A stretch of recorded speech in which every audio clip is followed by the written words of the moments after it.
안녕하세요. 유종일입니다.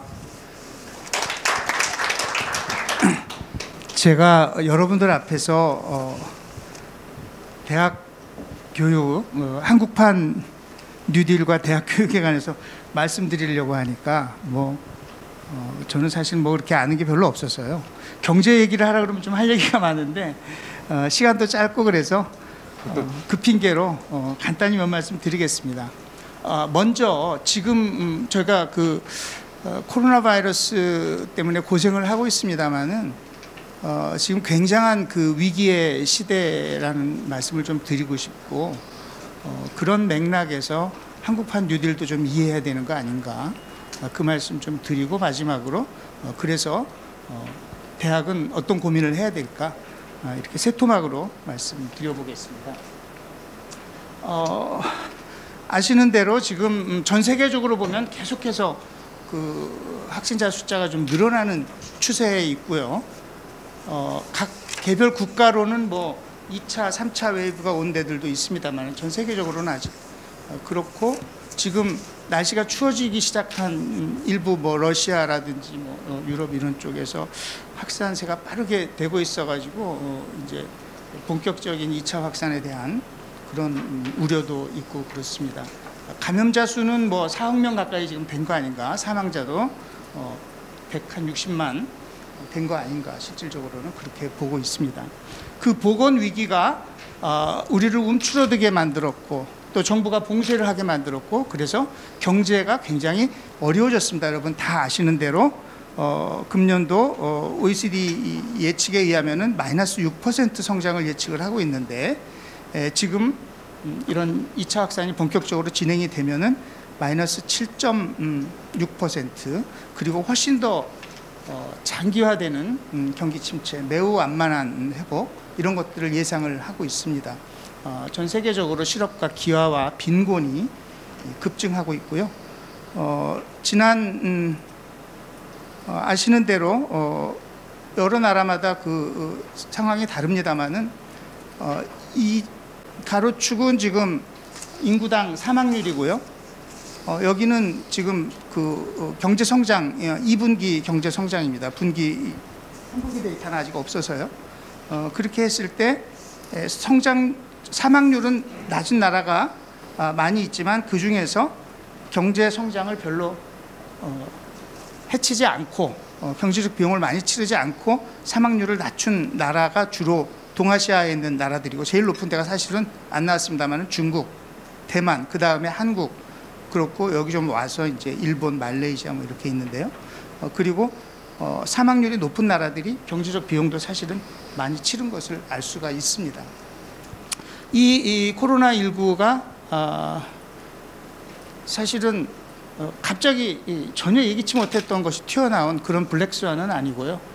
많은 경고가 있었습니다. 빌 게이츠를 비롯해서 미국 CIA를 비롯해서 우리가 온다는 것을 예고된 재앙이었다는 것이고 제가 이 말씀 드리는 이유는 지금 많은 위기가 중첩돼서 나타나고 있는데 그 위기들도 역시 코로나 위기로 인해서 심화되고 증폭되고 더 급한 문제로 대두한 것이지 이미 존재하고 있었는데 우리가 그것을 제대로 해결하지 않고 미루고 있었다는 것이죠. 그래서 지금 경제적으로 굉장히 심각한 상황이 벌어지고 있고 지금 이거를 각국 정부가 돈풀기를 통해서 어느 정도 지켜내고 있다고는 하지만 이후에 그 부작용이 어떻게 나타날지 많은 걱정들이 있는 게 사실이 아닙니까? 이 정부 부채도 늘어나고 있고 가계 부채도 늘어나고 있고 기업 부채도 또 많이 늘어나고 있고 그래서 그런데 이미 이 문제가 계속 심화되고 있었어요. 제가 이거 설명드릴 시간은 없고 최근에 지금 하버드하고 시카고 대학하고 프린스턴 대학의 교수들이 이제 같이 쓴 논문인데 제가 그동안 생각했던 거하고 너무 잘 맞아가지고 이게 불평등이 굉장히 심화되면서 그 소수에게 부와 권력이 집중되다 보니까 이 사람들이 세금을 안 내고 정부가 돈 쓸 일은 많아지니까 정부 부채가 늘어나고 그리고 이제 중산층과 저소득층이 점점 위축이 소득이 줄어들고 하다 보니까 금융은 자유화되고 그러니까 그쪽이 가계 부채가 또 많이 늘어나고 이것이 우리나라도 그렇고 전 세계적으로 존재하는 현상이거든요. 그렇게 해서 부채는 자꾸 늘어나는데 원래 부채가 늘어나면 이자율이 올라가야 될 거 아니에요. 돈 없겠다는 사람이 많으면.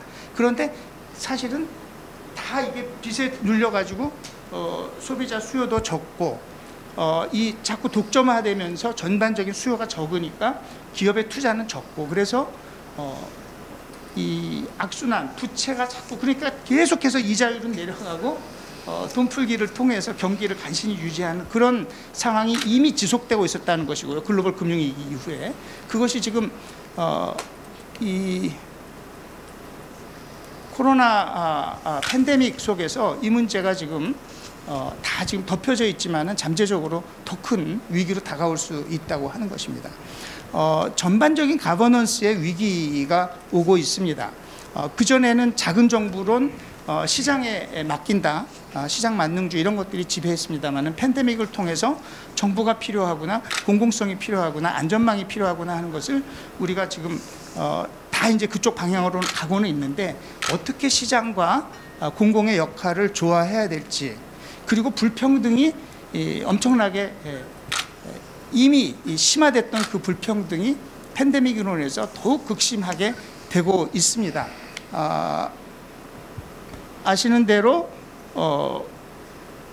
이 가장 취약계층이 이 코로나 바이러스의 직접적인 피해도 많이 받고 지금 그 실업이라든지 여러 가지 경제적 타격도 집중적으로 받고 있습니다. 그런데 이미 이렇게 심화됐던 불평등 문제가 알다시피 여러분들 그 월가 점령시라든지 많이 있었지 않습니까? 그것이 지금 그 민주정치 이 중산층이 두터워야지 민주정치가 안정이 되는데 이게 포퓰리즘을 낳고 그래서 지금 미국이 대통령 선거를 앞에 두고 있는데 저기 평화적 정권 교체가 이루어질지 아닐지 하는 그런 문제가 제기될 정도로 전 세계적으로 포퓰리즘, 권위주의 이런 정치가 많이 득세하고 있고요. 굉장한 그 사회적 혼란과 민주정치의 위기가 와 있습니다. 국제협력 체제가 자국 우선주의에 의해서 점점 와해되고 있습니다. 이 팬데믹의 와중에 WHO에서 이런 그 분쟁이 벌어지고 이런 상황이 벌어지고 있습니다. 냉전이 끝나면서 역사가 이제 끝났다. 이제 이념 경쟁은 끝났고 민주주의와 시장 경제로 모든 것이 잘 풀릴 것이다. 이렇게 후쿠야마는 얘기를 했었는데 이미 이 사람이 몇 년 전에 자기가 틀렸다라고 얘기했어요. 보니까 문제가 보통 심각한 게 아니다. 그런데 그 문제를 해결하지 못하고 있는 상황에서 팬데믹이 다시 한번 그거를 강타를 한 것이고요. 이 불평등 얘기를 했습니다마는 제가 장난으로 이런 그림을 여기다 한 게 아니고 이 부자들의 잡지 포브스지에 나와 있는 어떻게 부자들은 소셜 디스턴싱 거리 두기를 어떻게 하는가 아예 바다에 나가서 이렇게 하는 사람들이 있는 반면에 가난한 사람들에게 소셜 디스턴싱은 죽어라 굶어 죽어라 하는 얘기가 되는 것이고 이런 현실이 벌어지고 있다고 하는 겁니다. 그래서 글로벌 가치 사슬에 충격이 왔고 이 지금 국제 협력이 어느 때보다도 가장 필요로 하는 그런 시점에 이것이 와해되고 있는 그리고 미중 패권 경쟁이 심화되고 있는 그런 상황입니다. 이런 것도 이미 사실은 글로벌 금융위기 이후에 많이 드러났던 문제죠. 무역 분쟁이라든지 이런 자국 우선주의자든지 뿐만 아니라 방금 이인원 이사장님이시던가요? 께서 그 환영사에서 제가 하고 싶었던 얘기를 딱 하셨는데 이 현대 기술 문명 자체가 갖고 있는 근본적인 위기, 그 디지털 테크놀로지가 어떤 우리에게 좋은 것도 많이 가져올 수 있지만 이게 디스토피아를 가져올 수도 있다. 금년에 유발 하라리가 그 다보스 포럼에서 많이 강조했습니다마는 엊그제 그 노벨 화학상 받은 분들이 유전자 가위 만든 분들이잖아요. 사실 이거 엄청난 겁니다.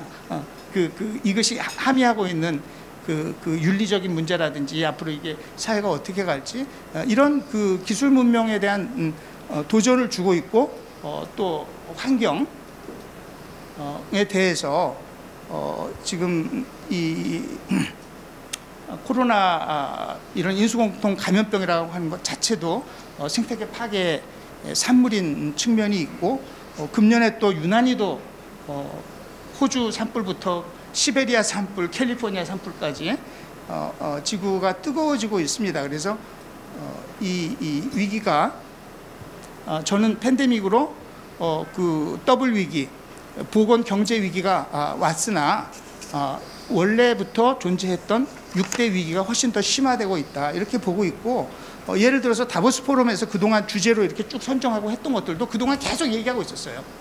그런데 뭐였습니까? 나토, 노 액션 토크 온리, 그렇게 하고 있었던 거죠. 그러면 안 돼라고 하는 게 코비드 19이 아닌가 하는 생각이고요. 한국판 뉴딜의 배경은 물론 이제 코로나 팬데믹이 배경입니다만은, 이제 과거에 우리가 뉴딜 정책을 얘기할 때는 루즈벨트 대통령이 대공황을 극복하기 위해서 펼쳤던 일련의 정책, 거기서 이제 어떻게 이 위기를 극복하는가 하는 그 교훈을 활용하자라고 하는 것이고, 그리고 이제 제가 자꾸 뉴딜 얘기를 하게 된 게, 제가 작년에 여러 국제 연구기관들하고 같이 협력해서 전환적 뉴딜을 제안을 했었거든요. 그때 디지털 뉴딜, 그린 뉴딜, 휴먼 뉴딜, 그렇게 해서 세 가지 뉴딜이 필요하다. 이것은 우리나라가 저성장, 저출산, 양극화 이런 그 위기로부터 헤어나지 못하고 계속 악순환을 하고 있기 때문에 좀 근본적으로 지속 가능한 발전을 위해서는 이런 대전환이 필요하겠다라고 했었던 것이고요. 그 다음에 지금 위기 극복 과정에서 패러다임 전환이 필요하다라고 하는 그런 이 배경을 가지고 나온 것입니다. 제가 이거 자세히 설명드릴 시간은 없는 것 같아요. 그래서 몇 가지만 말씀을 드리자면, 이것이 이 루즈벨트의 뉴딜이 1차 뉴딜, 2차 뉴딜 해서 굉장히 오랫동안 지속이 됐고, 엄청나게 많은 다양한 프로그램들이 있었고, 그 중에는 성공한 것도 있고 실패한 것도 있고, 이 어떤 그 역사적 과정이었고 진화적인 과정이었다라고 하는 것입니다. 그리고 보통 3R이라고 하죠. Relief, Recovery, Reform. 그래서 당장 너무 어려워졌으니까 빈민 구제를 비롯해서 여러 가지 구제 정책, 그리고 경기를 살리기 위한 부양 정책, 그리고 가장 중요했던 것은 개혁 정책이었다. 그래서 사회보장 제도를 도입한다든지, 그 최저임금제를 도입한다든지, 여러 가지 그런 제도 개혁이 이때 이루어졌다고 해요. 금융 개혁은 말할 것도 없고요. 그래서 사실은 뉴딜 정책은 경기 회복보다도 이런 사회경제적인 개혁이 진짜 중요한 유산이 됐고, 그 이전에 자유방임적인 그런 약육강식의 자본주의에서 상생하는 개혁자본주의로 이게 바뀌게 됐고, 그 결과 미국 경제가, 또 전 세계 경제가 전무후무한 그 번영과 안정, 좋은 그 분배를 누리는 소위 황금 시대의 제도적 기초를 놨다. 그리고 대공황으로 인해서 이런 자유방임 자본주의가 위기에 빠졌을 때 공산주의나 국가사회주의 대안이 등장했었는데, 그것을 물리치고 이것을 만들어냈다는 것이죠. 그래서 필요할 때 과감한 재정 정책을 사용할 수 있어야 되고, 정책이라는 것이 일시적인 것이 아니고 이런 전환은 장기적으로 진화적으로 추진해야 된다는 것이고, 제도 개혁이 중요하다, 이런 말씀을 좀 드리고 싶고요. 전환적 뉴딜은 이미 뭐 말씀을 드렸는데, 휴먼 뉴딜, 디지털 뉴딜, 그린 뉴딜, 이것이 필요하다라고 하는 것이고, 그건 나중에 그냥 참고하십시오. 제가 그래서 우리 이 경제 패러다임을 구성을 좀 해본 거고요. 그 다음에 요즘 뭐 recover better, IMF라든지 여러 군데서 이런 얘기를 하고, building back better, 아니면 bounce back이 아니고 bounce forward, 이런 얘기를 다 하잖아요. 이게 이제 많은 사람들이 다 인식은 하고 있는 거예요. 우리가 이 팬데믹 이전으로 돌아가는 것이 결코 해결책이 아니라고 하는 것이죠.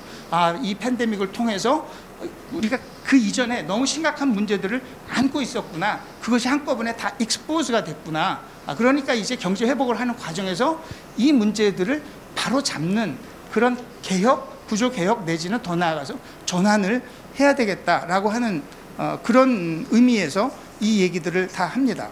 그래서 저는 이제 그 시장과 공동체의 관계를 재설정해서 우리가 포용 사회를 만드는 것, 그다음에 기술 패러다임, 환경 패러다임을 바꿔내는 디지털 뉴딜, 그린 뉴딜, 이 세 가지를 한다는 것이고, 사실 세계가 다 나름대로 하고 있습니다. 보건 위기가 너무 심각해가지고 대응을 못하는 나라들도 있지만은 그 좀 여력이 되는 나라들은 이미 이런 고민들을 다 하고 있고요. 그래서 어떻게 이 불평등 문제 이런 것을 해결할 것인가 하는 데서도 여러 가지 얘기가 나고 있는데, 금년 다보스 포럼에서도 그랬습니다만은 비즈니스 라운드 테이블에서도 이제 주주자본주의는 더 이상 안 된다. 이해관계자 자본주의 해야 된다.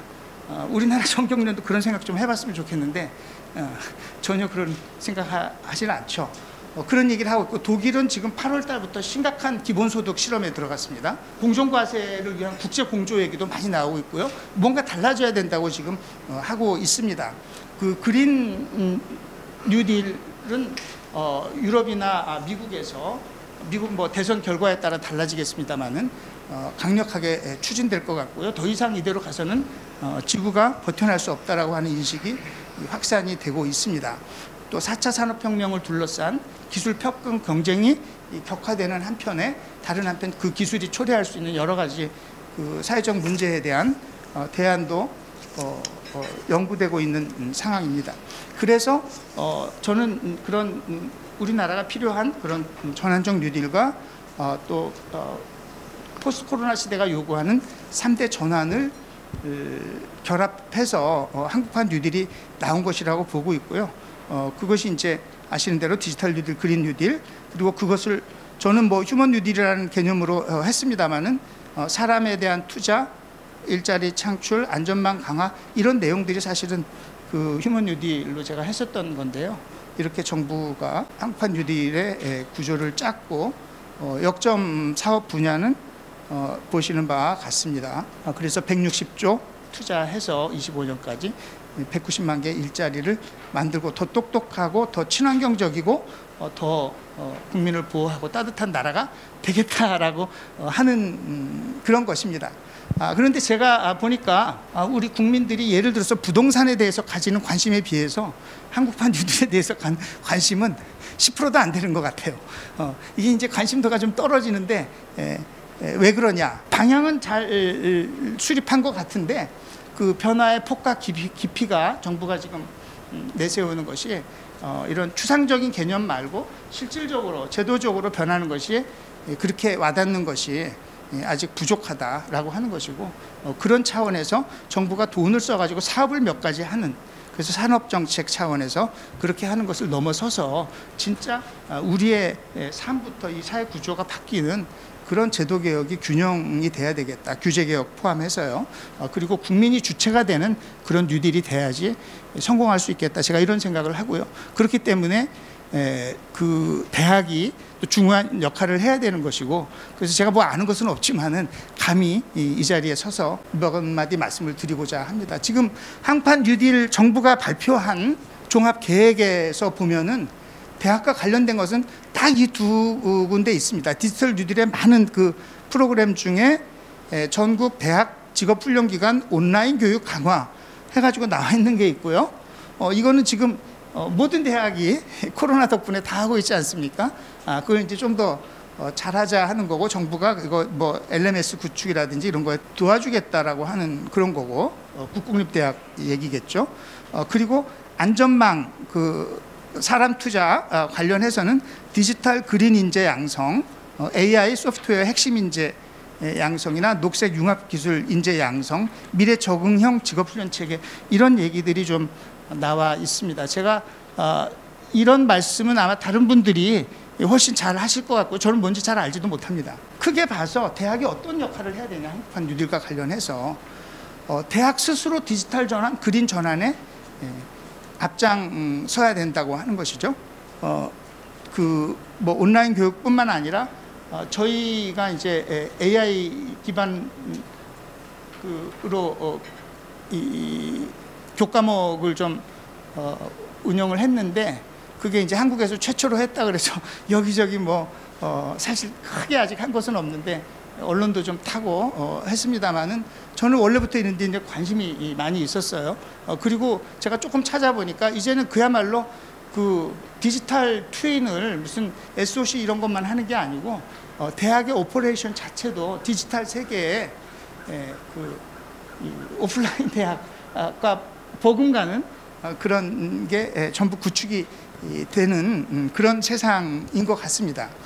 그리고 그린 캠퍼스를 우리가 또 만들려고 해야 되겠죠. 저는 저희 캠퍼스 설계를 뭐 제가 한 게 아니라서 그러나 뭐 태양광 발전이라든지 여러 가지 최대한 하고 있고, 특히 저희는 전 세계에서 그 학생들이 오고 있기 때문에 이들의 환경 교육을 위해서 뭐 분리수거부터 해서 종이컵 안 쓰기, 그리고 이 뭐 우산 뭐 빗물 제거하는 거 이것도 친환경으로 하고 막 여러 가지 그런 캠페인들을 통해서 이 환경 의식을 고조시키려고 노력하고 있거든요. 그리고 거듭 말씀드리지만은 이것은 정부가 재정 사업 몇 가지 하는 것이 아니라 이런 그 패러다임 전환이기 때문에 사실 그런 데 있어서 어떻게 기술을 혁신하고 관련해서 그것을 사회적으로 유용하게 쓸 수 있도록 사회 혁신을 할 것인가라고 하는 것을 연구하고 교육하는 것, 그런 혁신 인재를 만들어내고 또 그런 그 기술과 사회에 관해서 연구하는 것이 가장 중요한 부분이라고 저는 생각합니다. 그리고 휴먼 뉴딜과 관련해서 기회평등, 계층 이동성을 증진하기 위해서, 이건 대학이 어디까지 할 수 있는 일인지 모르겠습니다만은 사실 저는 이 부분에 있어서 대학이 좀 많이 바뀌었으면 좋겠다 생각을 하고 있습니다. 우리 대학이 얼마나 중요한 역할을 해야 되는지 제가 경제학적인 얘기를 조금 하고 싶었는데 시간이 없으니까 간두겠습니다. 저는 한마디로 이런 겁니다. 그동안에 너무 그냥 자본 투자만 하면 성장이 되는 걸로 생각했는데 그런 성장은 막다른 데 이르러가지고 지금은 사람이 중요하다. 우리가 사람 숫자를 늘릴 수 없으니까 일당백을 만들어야 된다. 그 일당백을 만드는 데 있어서 대학이 가장 중요한데 그렇게 되지 못하고 있다. 우리는 어렸을 때는 역량이 높았다가 나이 먹으면서 점점 역량이 떨어지고 이제 뭐 대학 그 경쟁력 지수 이런 거 다 떨어지잖아요. 그렇게 하는데 대학에 대해서 그 투자도 영 안 하고 있고 온갖 규제로 묶어놓고 있고 해서 사실 대학이 이 역할을 제대로 할 수 있는 환경이 되지 못하고 있다. 그런 얘기고요. 디지털 시대에 대학 교육은 제가 그 AI 기반 교육 말씀을 했습니다만은 대학의 모든 이런 그 교육 수요, 학습 콘텐츠, 딜리버리, 학생 경험, 행정, 평생 지원, 평생 학습 모든 분야에 있어서